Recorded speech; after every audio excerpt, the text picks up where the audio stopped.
I left to say goodbye to my grandmother, but came home to a stranger in my house and a mystery I couldn't ignore. So I, 22F, was sawed by my stepfather when I was a child. For the sake of maintaining my anonymity, we will call him John.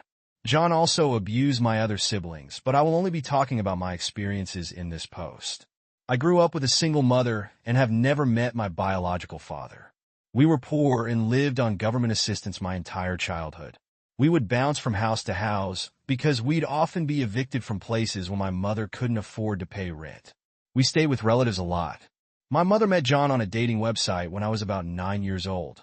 They talked for a few months before she told us about him, and eventually let us talk to him. He was a really charming and charismatic musician. This is important because I am a singer, and he used this to his advantage. My older siblings weren't fond of John, and my younger siblings were too young to know any better.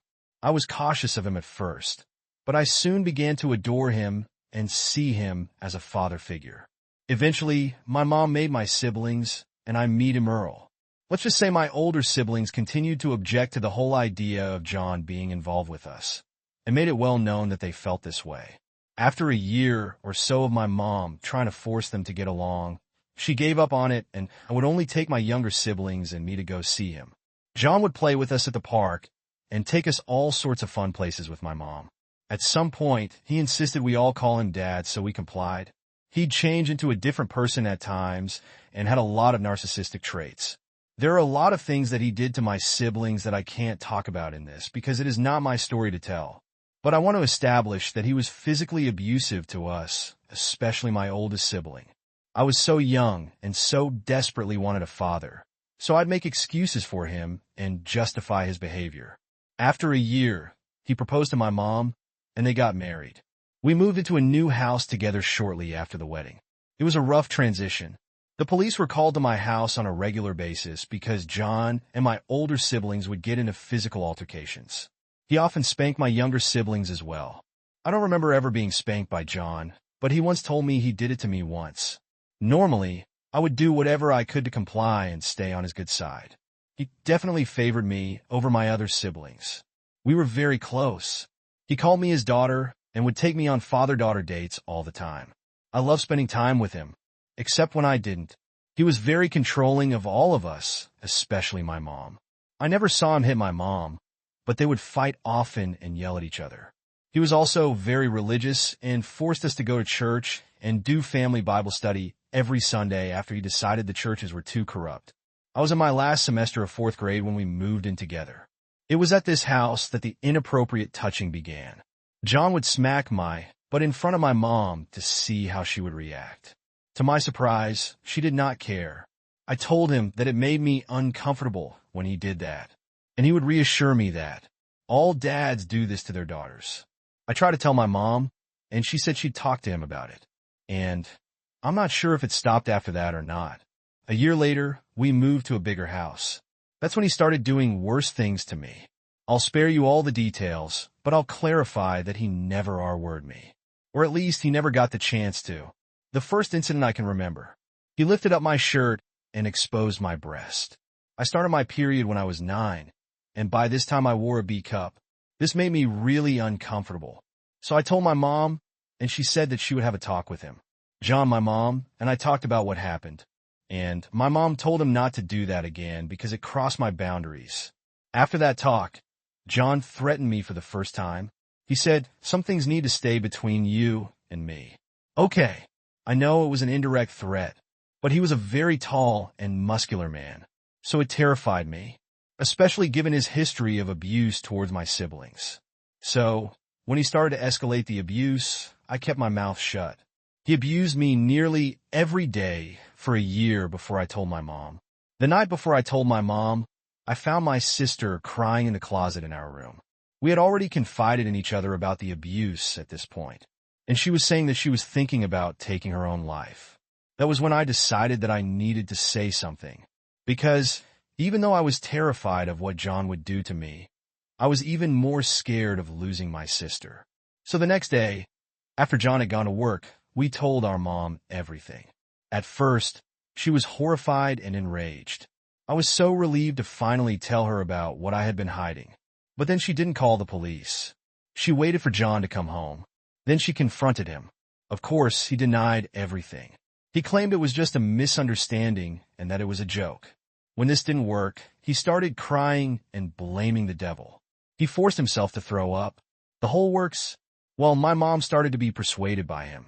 And in the end, nothing was done.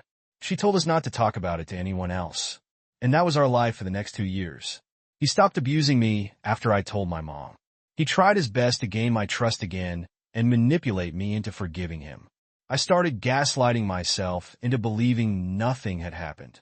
I tried to get back into his good graces, but kept him at arm's length and was very cautious. I locked my bedroom door at night or when my mother left me alone with him. I started wearing baggy clothes. I made any excuse to not be home, but I will admit that I still called him dad and still loved him so much. I started hanging out with the alternative kids at my school, and I eventually opened up to them about the abuse, but made them promise not to tell. They did as I asked. In 8th grade, I told my school counselor about the abuse. She called DCFS, and I never talked to my stepdad after that. My mom was pissed, and so was everyone else in my house. They accused me of betraying them. It was terrible. I ran away. I was forced to go home, and then the next day, the police took me to go stay with a relative. I didn't talk to my mom for over 3 months during this time. I blocked her on everything. I was made to move back in with her after Christmas, so I did. She apologized to me and seemed like she was finally on my side. But she wasn't. She berated me every day about it and tried to convince me to retract my statement. I refused, and we argued almost every day. 2 months into living with her again, I was hospitalized for self-harming and planning my self-harm. I stayed in a mental health facility for a week, and then I had to go back home. My mother was still seeing my stepdad.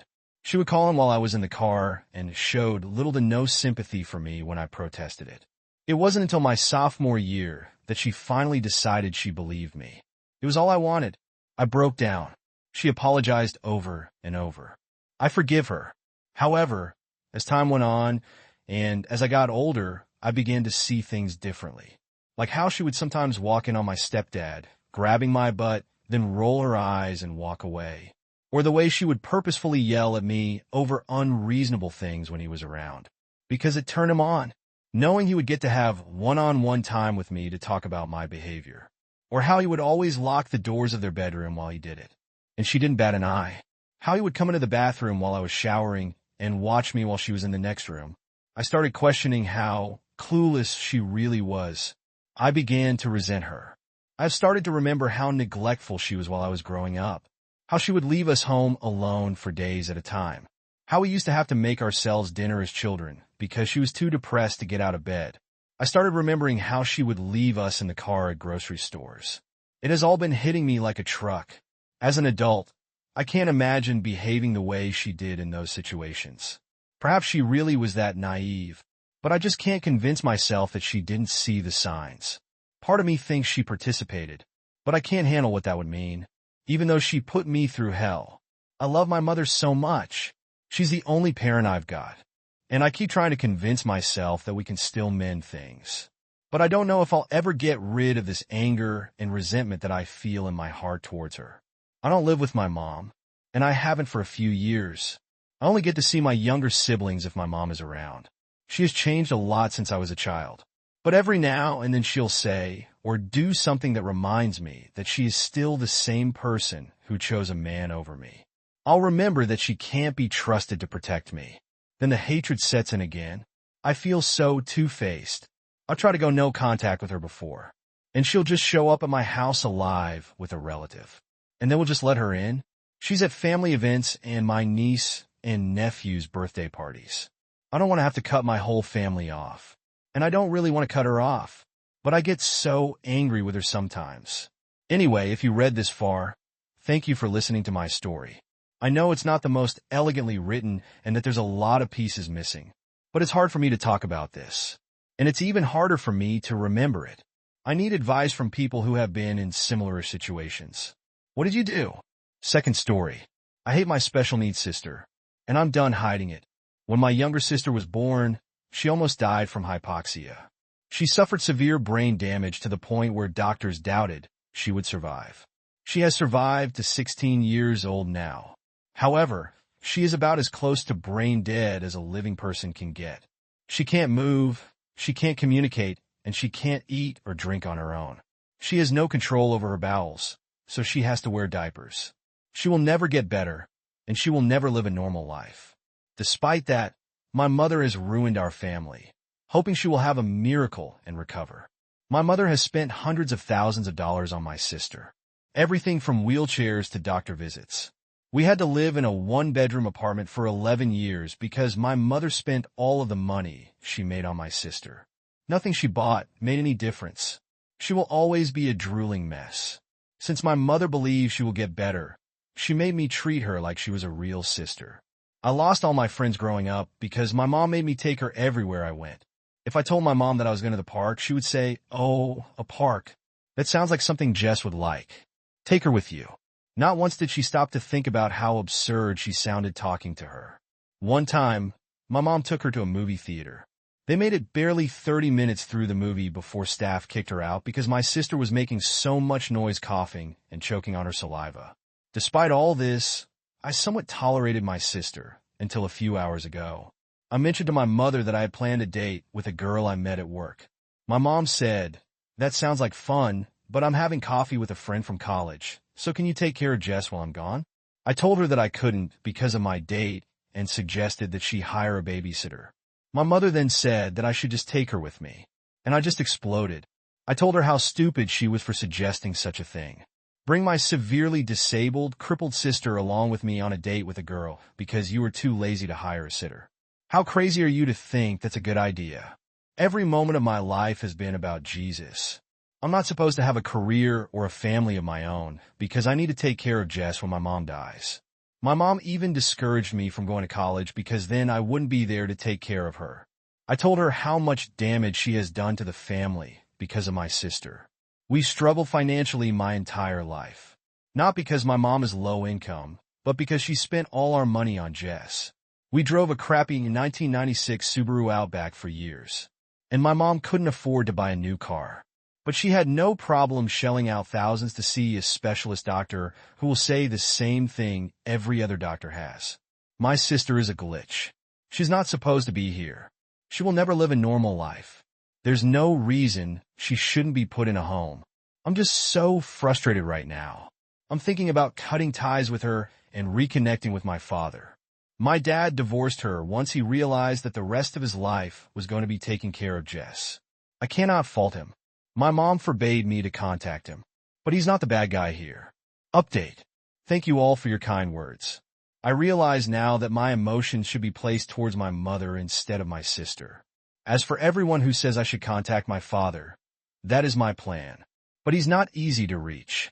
I haven't spoken to him or seen him for a very long time, and he lives across the country. I don't have any way to get his number or email address. So I'm looking through Facebook and Instagram to see if he may have an account I can message. I also don't have anyone on his side of the family who I can ask to get us in touch. As for my living situation, I am still living at home. I plan to stay for a while longer until I have saved enough to afford an apartment or enlist in the Navy. I work part-time while I'm in community college, so I'm not making much. I hope I will have another update in the near future, and I hope things get better. Update. My mom is dead. I came home to a bunch of police cars around my home. My mom hung herself, and a neighbor saw her from the window. I didn't get a look at her, and I'm glad I didn't. I don't think I could handle seeing anyone like that. She seemed stressed a couple days before, but I didn't expect this. Right now, plans are getting set to place Jess in a home. She will have around-the-clock care. I'm not sure what stage of grief I'm at right now. I have a place to stay for a while, and I'm getting my finances in place. I miss my mom. She wasn't a good mom, but she was my mom. I tried reaching out to my father through a family member on his side. To make a long story short, he basically said that he had moved on from us, and that he didn't want me intruding on his new family. Pretty much what I expected. But it still hurt to hear my dad say he wants to forget about me. I'm staying at a friend's house right now. I'm working, and I'm doing school. Things are still rough, but I'm pushing through. Thanks for all the well wishes. Third story. My wife betrayed and cheated on me with her friend after her sister died, ruining our 10-year marriage. This is probably going to be long. I'm not looking for advice or anything. I just need to tell someone. I will start by saying I am not 100% faultless in this. I could have been better or done more. Here is some of the backstory information that is important. My 35M wife's 35F older sister passed away in December 2019.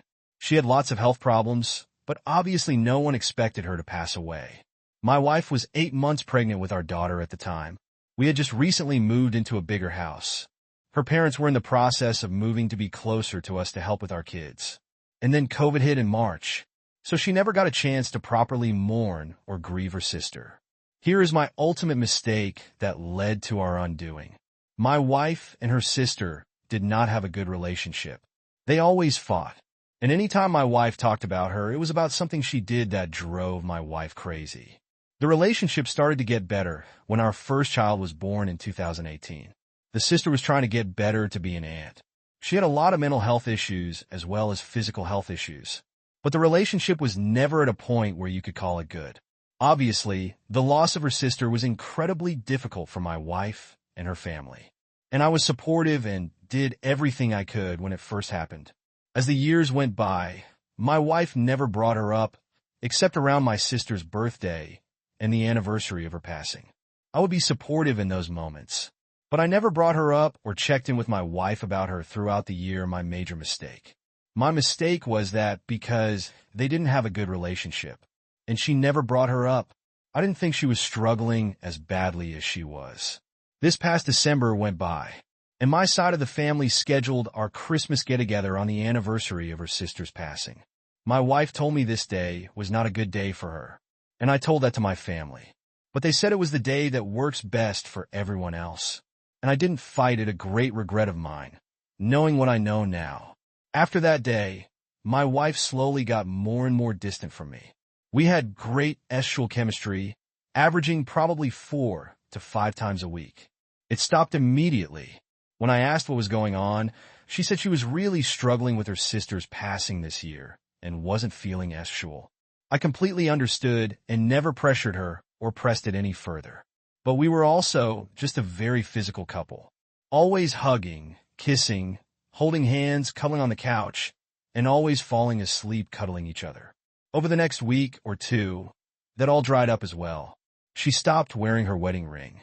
She stopped saying that she loves me, even after I would say it to her first. She just became extremely distant. And anytime I would initiate a serious conversation about what's going on between us, she would say it's just her trying to work through her own personal issues with her sister. She would assure me that it wasn't an us thing, and she was just battling her own demons right now. I would offer her any and all support I could give, but she wouldn't open up to me about her sister or what she was going through. I would beg her to talk to me, but she just said she wouldn't. That was my January. By February, it felt like we were just co-parenting roommates. We barely talked. Any talking we did daily was awkward surface-level small talk. I would ask her how her day was, how work was, and how her hobby axe throwing was going and get basically one-word answers. Maybe once a week, I would ask her to sit with me and have a serious talk. I know she was dealing with her sister still, but it became very apparent that it was an us problem. Any serious talk, we had started with good intentions and me begging to be let in, but would devolve into blaming each other for the way things were. During this, I found out that a guy she used to know before we met came into her work early in the new year. She said they had a talk, and he pointed out that she looked sad and like she's struggling, and she just broke down and sobbed and opened right up to him with what's going on with her. She would tell me that for some reason, it's easy for her to open up to him and talk to him despite me begging to be the person she opens up to. He was hoping to look after a new dog my wife brought home. She works at a veterinary hospital. The dog was a puppy and was crazy destructive in our house. In between both our schedules, we weren't able to get the puppy out for exercise stimulation as much as she required. He offered to take her puppy, and we were doing a time split kind of thing with the dog. But it meant she was seeing this guy John 2-3 times a week, dropping the dog off and picking her up. She started staying out late and was barely around the house anymore. When I asked about it, she would say she needed space. I should also note that at the end of January or beginning of February, she started sleeping in our spare bedroom, saying she just needed more space. Every alarm in my body was going off about this guy and this situation. Our relationship was very strained at this point, and I didn't want to add accusations of cheating into the mix. So naively, I didn't ask or press it. More weeks of this go by. A year ago, I asked for a referral from my doctor about getting a vasectomy. And at the beginning of last week, I got a call that they could do it this Friday that just passed. My wife was given a gift for her birthday for us to go do a thing called Chef in the Bush, where you hike out to some spot in the woods and a chef cooks you a 5-course meal. I told her with the procedure on Friday, I obviously wouldn't be able to go hiking into the woods on Saturday. She immediately asked if she could just bring a friend instead of canceling. She said she was going to bring this other friend, Jenny, who was going through some things of her own. I said no problem, although my mind was spiraling, thinking she was actually bringing John. She goes on this excursion and is gone all day, not getting home until 7 p.m. When she gets home, I ask her all about it, and she weaves quite a tale about everything her and Jenny did and ate, and how it was so awesome. She plugs her phone in and goes for a shower. I have never been the snooping type, but I felt absolutely compelled to check her phone. There it was, all of it, not even trying to hide it in her phone because she knew I never went through it. Over a month worth of messages with them telling each other how in love with each other they are, and all sorts of photos together over the past month kissing and cuddling and holding hands. Nothing X-rated. My hands started shaking uncontrollably, and my heart was racing. My worst fear came true. I immediately confronted her when she got out of the shower, and she admitted to it. I asked if they had slept together, which she denied, but I obviously think she is lying about it. After the fact, I found out that the guy I used to work with was actually an ex-boyfriend, a fact she left out when she first told me about him. Back when they worked together, he was married and she was single, and they had an affair that ruined his marriage. I should mention he is 10 years older than her. Now he is single, and she was married, and they had maybe are still having an affair that ruined her marriage. This happened 2 days ago, and I just feel so low. 10 years of my life. I don't want to say wasted because it gave me my 2 children, whom I love more than anything. But, for lack of a better term, wasted. Now the thought of having to start over again is just so SHTTY. I thought I had it the perfect life. All gone. The thing that absolutely tears my heart out, though, is the thought that now I will only get to see half of my small children's childhood. Half the holidays. Just half of their lives. And it makes me cry every time I think about it. Including right now. I know that was long, but I needed to get it out. If you are still here reading this, I thank you for your time. Thank you for watching the video. If you are interested in listening to these kinds of stories, we've got more in store for you. Simply subscribe to our channel, hit the like button, and share it with your friends.